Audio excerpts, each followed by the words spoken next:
আমরা একটু তথ্য প্রতিমন্ত্রীর সাথে কথা বলবো। ইয়াসির ভাই, আমরা একটু লাইভে ছিলাম, আমাদেরকে একটু প্রতিক্রিয়া দিতেন। আজকে ভোট দিলেন, আপনাদের দলের একজন রাষ্ট্রপতি নির্বাচিত হলো, কেমন লাগছে আসলে? অবশ্যই মাননীয় প্রধানমন্ত্রী জনাব তারেক রহমানের মনোনীত বিএনপির মনোনীত প্রার্থীকে আমরা ভোট দিয়েছি এবং তিনি মহামান্য রাষ্ট্রপতি হিসাবে নির্বাচিত হয়েছেন।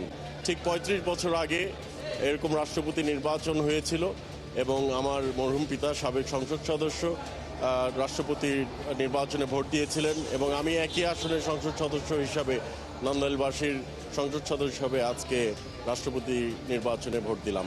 অবশ্যই আবেগ আপ্লুত এবং আমরা দীর্ঘদিন পরে একটি গণতান্ত্রিক প্রক্রিয়ার মাধ্যমে রাষ্ট্রপতি নির্বাচিত করতে পেরেছি বলে আমরা গর্বিত। ধন্যবাদ। আপনাকে ধন্যবাদ।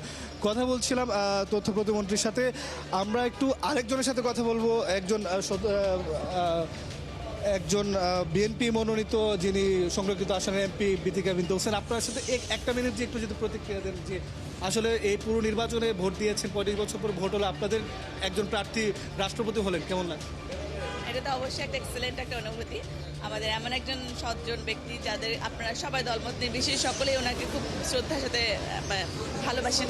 তো সেই শ্রদ্ধাভাজন একজন ব্যক্তি বাংলাদেশের সর্বোচ্চ পদে বসেছেন, আজকে নির্বাচিত হয়েছেন ৩৩তম রাষ্ট্রপতি হিসাবে। এটা আমাদের জন্য খুবই একটা আনন্দের বিষয়। রাষ্ট্রপতির কাছে প্রত্যাশা কি আপনার? অবশ্যই বাংলাদেশের যে ক্রাইসিস আছে সেই ক্রাইসিস থেকে উন্নত হয়ে বাংলাদেশকে একতাবদ্ধ রাখবেন এবং দেশের স্বার্থকে সমুন্নত রাখবেন।